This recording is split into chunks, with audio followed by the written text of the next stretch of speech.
Bonjour tout le monde et bienvenue dans The Collector, l'émission qui parle des objets collector, que ce soit des DVD ou des livres. Et aujourd'hui on parle encore d'un livre, on parle du catalogue de l'exposition du Festival International de la Bande Dessinée d'Angoulême. Et c'est le catalogue sur Taiyo Matsumoto, Dessiner l'enfance. C'est le deuxième catalogue de l'exposition que j'ai, donc avec celui sur Osamu Tezuka sorti l'année dernière. Et c'est toujours des super objets, donc on en parle tout de suite.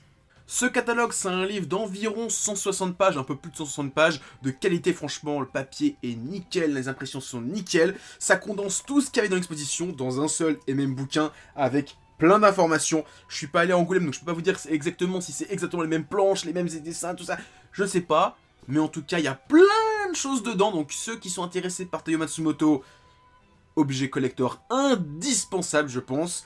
Et non, c'est franchement un super bouquin au niveau de... Bon, c'est juste le format qui est bon, bah c'est un truc qui est compliqué à ranger dans la bibliothèque, c'est un format BD, donc c'est vrai que quand on a des petites étagères, bah c'est compliqué à caser. Mais je pense que j'ai celui d'Osamu Tezuka, j'ai celui-ci, je pense que je vais faire une collection des catalogues de l'exposition.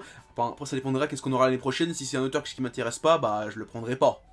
Le livre est découpé en plusieurs parties. Un monde d'enfants vu par les enfants, monde réel, monde onirique, esthétique singulière, une œuvre en perpétuel mouvement. En gros, le livre est divisé en plusieurs parties qui va revenir sur différentes facettes de l'auteur, bon toujours avec le côté enfance, c'est le maître mot de l'exposition, dessiner l'enfance. Les différentes parties reviennent sur des points clés des œuvres de Taiyo Matsumoto, avec les similitudes qu'on peut retrouver d'une œuvre à l'autre. Il y a un travail de recherche et d'analyse qui est dingue, c'est un truc de malade. Plusieurs fois, il nous montre différentes planches de différentes œuvres, de différentes époques du monsieur, avec le fait que ça soit des plans similaires dans la mise en scène, dans ce que ça raconte, et c'est franchement super intéressant de voir toute cette analyse, c'est un travail d'analyse de dingue. Et en plus de ça, le livre fourmille de pages originaux, c'est un truc de dingue. Il y a plein de pages, c'est des reproductions, donc en fait ils ont scanné directement les pages originaux, et on voit encore les coups de crayon, on voit encore les coups de pinceau, ça n'a pas été corrigé par l'imprimeur, ou par l'éditeur, ou par je sais pas quoi. On voit encore tous les coups de feutre qu'on n'a pas ensuite dans l'édition reliée, où tout est noir d'un coup, c'est vraiment uniforme. Là on voit les différents coups de pinceau, on voit tous les coups de feutre, et tu te dis putain c'est génial, tu vois les... Limite tu peux voir les crayonnés, c'est génial, franchement c'est fantastique. Et il y en a une chier de pages, je les ai pas comptées, mais de base il y en a quasiment 1 à 2 minimum par page. Donc sur 160 pages, bah vous faites le calcul, des fois il y en a 4, c'est un truc de dingue, franchement c'est un truc de dingue. Et il y a aussi une chier de pages couleurs, c'est un truc de dingue, franchement c'est super beau de voir les colos de Taiyo Matsumoto. Franchement j'aimerais voir un artbook arriver chez nous en France, ça serait super beau de voir ça dans un grand format. Et en plus comme je l'ai dit, c'est un grand format, alors oui c'est chiant d'avoir un grand format, mais quand tu vois une page entière super grande de Taiyo Matsumoto, ça fait plaisir, ça fait plaisir. Alors que qu'elle soit en couleur, en noir et blanc, ça fait giga plaisir. En plus de ça, sous chaque page, il nous indique le titre, le chapitre et la page, d'où provient la page, mais aussi avec quoi Taiyo Matsumoto a fait la page. Est-ce que c'est avec un stylo, une plume, un feutre, avec des trames, avec un pinceau, enfin, c'est super intéressant pour moi que je me dis, putain, comment il a fait ça? Pas maintenant, je sais. Bon, j'aimerais bien voir maintenant le faire, mais déjà, je me dis, bon, c'est avec une trame, c'est avec un pinceau, il a numérisé, il a pas numérisé. Voilà, c'est super intéressant.